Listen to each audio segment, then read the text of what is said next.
The following audio recording has been designed for learning purposes only. Do not share, distribute, or provide any type of copies, or this audio lesson will not be made available to you. Good luck with today's lesson.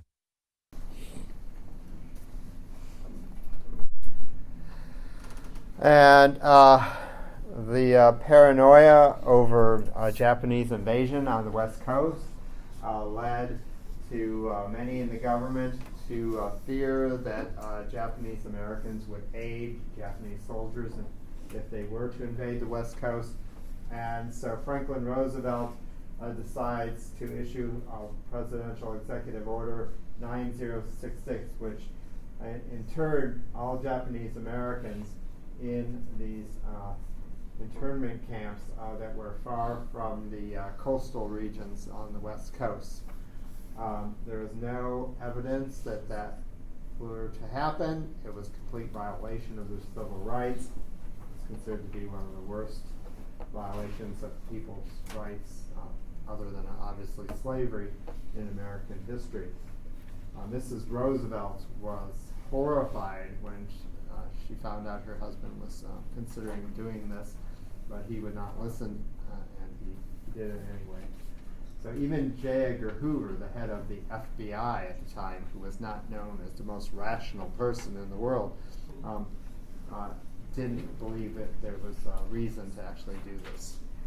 So young men were given the opportunity to fight in the war rather than being interred, and so that's what they did. But because of the segregation of the military at that time, they had to form a separate unit called the 442nd Regimental Combat Team. They were the most highly decorated unit in the Second World War. And they fought in Europe, by the way, not in Asia. You would think that they would have fought maybe in Asia because of ties, or many of them, of course, could speak Japanese. But they didn't, because they would have been automatically executed had they been captured by the Japanese. They would have been seen as being traitors to their race. African Americans also had to fight in separate segregated units during the Second World War.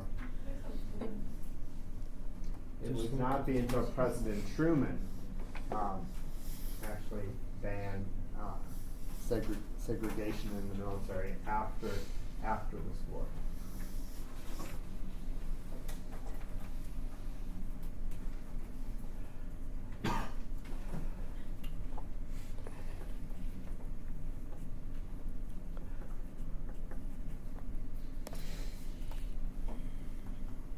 Of course, the video quiz talks about this.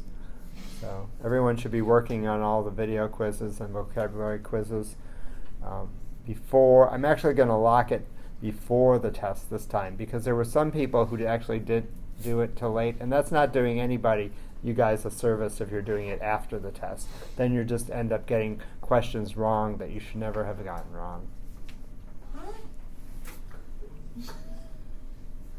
Wait. People were doing the vocabulary quiz after the test. So You didn't lock it? I didn't lock it. So it's going to be locked. It was locked, but it was locked for the night of the test rather than the night before the test. I can even lock it at the morning of the test, but I just want you to take it before the test. That's the main thing. Yes. Okay. Yeah. But I wouldn't take it after the test. Yeah.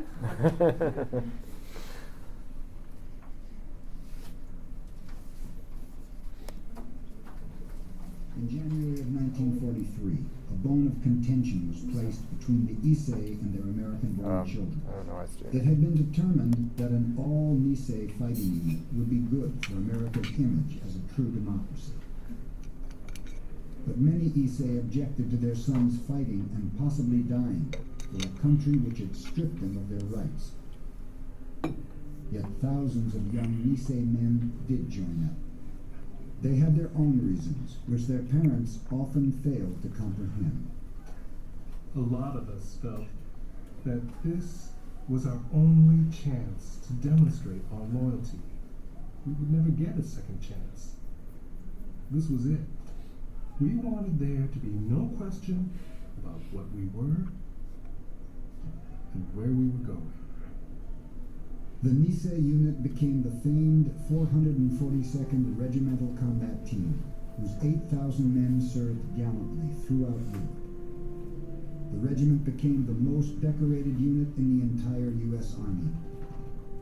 Its men won over 18,000 decorations, including a Congressional Medal of Honor for extraordinary bravery under fire, one of only 29 awarded during the war.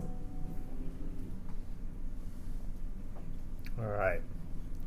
So, oh, where'd it go? So that's these young men really were able to prove their loyalty and their family's loyalty to the United States, but they should never have been put in this position in the first place. I actually have a buddy whose parents were young children at the time and were interred in one of these camps. The war in the Pacific was sometimes referred to island hopping because in the early on in the war, the Japanese had quickly swooped in and had been able to take control of so many of these island nations. And then over the course of the years of the war, our troops were fighting island by island, so hopping from island to island to recapture territories. And then eventually, of course, moving their way over the course of the years through the Pacific, and then eventually getting close enough to be able to start launching attacks on Japan itself. So, Loki, I've always wanted to ask, have they kept record of how many accidental deaths, like during the war? Like, were they accidentally shoot somebody that's on the same side? Well, I'm not necessarily sure that they would Do that. do that. Yeah. Because like, at first they weren't wearing uniforms. So how did you know that Who? was in your enemy? No, you're thinking of the Vietnam War. Yeah. Yeah. No, in the Second World War, both sides still wore uniforms. But I mean, just like period. I'm not even talking about like a specific war. Just in any case where. You mean if they shoot civilians that are dying? Or like, cause it's so many of them. Yeah, I don't think they have accurate records. records. Like shot. Right. Where there were people actively. That happens all too often. Friendly fire. Yeah. Friendly. That's what it's called. Yeah, yeah. I don't know that there are records that actually note that. You know, the Civil War for about 135 years, 40 years, they have the same records. It's only just recently, in the last maybe 10 or 15 years, that records have been revised of how many people actually died, and they're coming up with much higher figures than I learned 20 years ago in graduate school. The fact that you remember 25 years ago. you learned 25 years ago. Incredible. I need your memory.